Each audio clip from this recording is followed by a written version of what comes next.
Nouveau rendez-vous naturaux, nouvel article blog. Donc aujourd'hui, nous parlons hydratation. Donc tu trouveras l'article lié à ce podcast en barre d'infos. Donc l'hydratation, une nécessité vitale. Donc nous sommes en pleine canicule. Donc juin 2019 restera sans aucun doute dans les mémoires. Donc la canicule touche tout le pays, à part la Bretagne. Donc depuis l'arrivée de ces fortes chaleurs, nous entendons partout qu'il faut bien s'hydrater. Donc à juste titre, hein, c'est sûr que plus il fait chaud, plus il faut s'hydrater. Mais nous allons voir à travers ce podcast que l'hydratation, en fait, c'est beaucoup plus large que c'est beaucoup plus continu que la période estivale et qu'il faut s'hydrater en tout temps. Donc, quand est-ce qu'il y a un risque de déshydratation? La déshydratation, par définition, c'est un manque d'eau dans l'organisme. Donc, ce manque d'eau est la conséquence soit d'une perte d'eau conséquente, donc en cas de fièvre, de canicule comme actuellement, mais aussi en cas de vomissement, de diarrhée, par exemple lorsqu'on a une grosse gastro, en cas d'excès de sudation, donc à cause d'une activité physique intense, surtout pendant les fortes chaleurs, donc on sue beaucoup plus, on perd beaucoup plus d'eau, ou en cas de dérèglement de l'organisme, comme par exemple chez les enfants ou les personnes âgées. Donc chez les enfants, souvent l'organisme n'est pas encore assez mature pour s'autoréguler. Et chez les personnes âgées, en fait, à cause de la vieillesse, donc ils ont pu, l'organisme ne sait plus s'autoréguler non plus. Donc les personnes diabétiques aussi sont à risque de déshydratation, mais aussi il y a l'excès de consommation de produits diurétiques, donc qui augmentent l'urine. Donc c'est souvent le cas quand on utilise des produits entre guillemets de perte de poids, donc qui font suer beaucoup et qui font uriner beaucoup.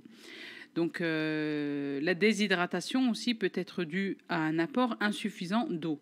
Donc la personne ne boit pas assez, tout simplement, ou elle oublie de boire. Par exemple, chez les enfants, quand ils jouent, ils oublient de boire. Donc il faut leur rappeler de temps en temps de boire.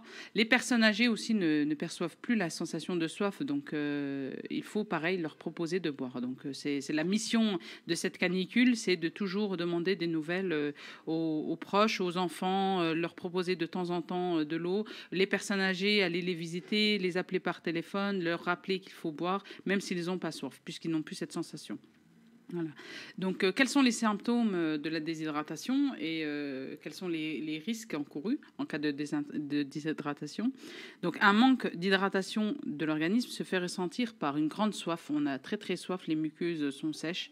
On sue moins, on va moins aux toilettes, il y a moins d'urine ou les urines sont très concentrées. En cas de déshydratation, il peut y avoir aussi une forte fièvre, donc une température corporelle haute, donc plus que d'habitude. On peut avoir des maux de tête, des nausées, des vertiges, des étourdissements et donc en cas de déshydratation sévère, donc là il y a des troubles de la conscience, des confusions, perte de connaissance, des convulsions dans les cas les plus extrêmes. Donc il faut vraiment rester très vigilant. Donc en période de grosse chaleur comme maintenant, mais en tout temps pour être plus général. Donc être vigilant, surtout envers les plus jeunes qui ne savent pas encore s'exprimer ou qui ne sont pas encore responsables de leur propre santé, mais aussi envers les personnes plus âgées, comme on l'a dit, elles n'ont plus la sensation de soif, donc il faut toujours leur proposer à boire. En cas de déshydratation sévère, de perte de connaissance ou de convulsion, par exemple, il faut à tout prix appeler le 15. Donc là, il ne faut pas hésiter, on appelle le 15 et entre-temps, on apporte de l'eau pas très froide, on donne à boire, donc on hydrate doucement la personne concernée. On essaye de lui mouiller le visage, les avant-bras, les jambes, donc pour la rafraîchir. On la ventile au maximum et on la met à l'ombre. Donc ça, c'est en attendant les secours. Donc, comment éviter la déshydratation? L'hydratation en cas de forte chaleur ou pas, d'ailleurs, c'est vrai qu'on y pense seulement en cas de forte chaleur, mais en tout temps, il faut éviter la déshydratation. Par exemple, quand on a une gastro, il faut être attentif à son hydratation. Donc, l'hydratation, elle doit se faire dans la durée, dans le temps. Ça veut dire que sur toute la journée, on va veiller à avoir un apport d'eau. Donc l'hydratation se fait essentiellement avec de l'eau, donc qui est la seule boisson vitale à l'organisme, mais aussi on a un apport d'eau par les fruits, les légumes, les jus, les soupes. Donc vraiment, c'est sur toute la journée. Vraiment être attentif à son hydratation sur toute la journée. C'est inutile, voire ça peut être néfaste de boire 1 litre d'eau d'un coup. Donc vraiment, veiller à avoir un apport d'eau sur la continuité, sur toute la journée. Alors maintenant, faut-il s'hydrater correctement seulement quand il fait chaud? Alors bien évidemment non, la notion d'hydratation est beaucoup plus large que ça. Les personnes atteintes de déshydratation chronique souffrent bien souvent dans le silence et souvent dans l'incompréhension. C'est vrai qu'on ne fait pas forcément le rapport entre maladie chronique et déshydratation.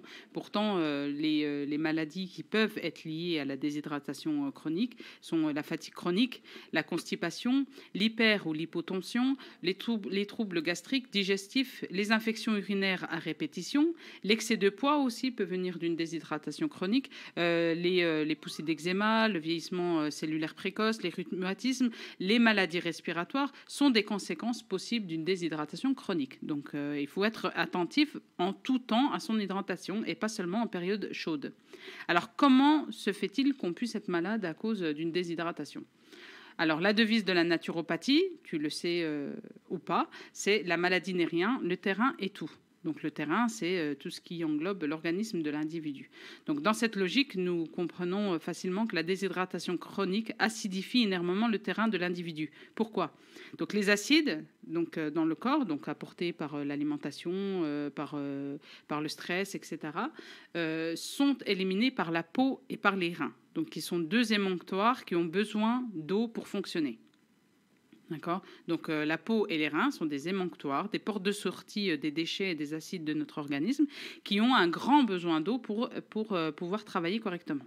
Donc l'équilibre acido-basique de l'organisme, et c'est une garantie d'une bonne santé. Si cet équilibre est menacé ou est défaillant, donc ça implique des maladies chroniques comme celles qu'on a citées un peu plus tôt. Donc plus généralement, l'eau est vitale pour notre santé car elle transporte les nutriments, donc à travers les différents organes du corps. Elle régule la température du corps, elle élimine les toxines. L'hydratation cellulaire se fait aussi par l'apport d'eau. L'hydratation aide à la respiration par humidification de l'oxygène et bien d'autres choses encore. Donc comment bien s'hydrater maintenant ? Donc tout le monde pense savoir à peu près comment on s'hydrate, mais voilà, comme je l'ai dit tout à l'heure, il ne suffit pas de boire 1 litre le matin et se dire je suis bien hydraté. Non, là ça fait plus de mal que de bien. Donc pour bien s'hydrater, comme on l'a vu, il faut boire régulièrement sur toute la journée. Donc en moyenne, on recommande 1 verre d'eau par heure, donc sur toute la journée. Il faut boire en dehors des repas. Si on boit trop pendant les repas, ça ralentit la digestion. Et si on boit tout de suite après le repas, en fait, l'eau va faire évacuer les aliments qu'on a mangés avant leur digestion. Donc, c'est contre-productif. Il faut boire suffisamment d'eau à température ambiante et pas froide. Même s'il fait hyper chaud, surtout ne pas boire beaucoup d'eau. Et je dis ça vraiment... ça me coûte de le dire parce que je suis quelqu'un qui boit de l'eau très très froide et donc maintenant j'essaie de la prendre à température ambiante ou un peu froide mais dans tous les cas pas glacée. Donc il faut boire suffisamment d'eau à température ambiante le matin à jeun. Pourquoi? Parce que ça va nettoyer les intestins et ça va préparer l'estomac à recevoir l'alimentation qu'on va lui fournir. Voilà, donc boire légèrement froid mais pas très froid et boire suffisamment le matin à jeun pour préparer l'intestin et préparer l'estomac à recevoir la nourriture. En cas de suspicion de déshydratation, donc si on a un doute, si on sent qu'on est déshydraté, il ne faut pas hésiter à ajouter 1/4 de cuillère à café de sel marin pour prévenir une éventuelle carence en sel. Il faut réduire, voire supprimer la consommation des diurétiques, du café, de l'alcool bien évidemment, des sodas, les boissons sucrées, elles n'hydratent pas. Donc c'est un leurre en fait, on a l'impression qu'on boit donc on s'hydrate, mais tout ce qui est boissons sucrées, café, alcool, ça n'hydrate pas du tout. Voilà, donc on tombe dans le piège de penser qu'on s'hydrate, puis en fin de compte c'est là qu'on tombe plus facilement en déshydratation.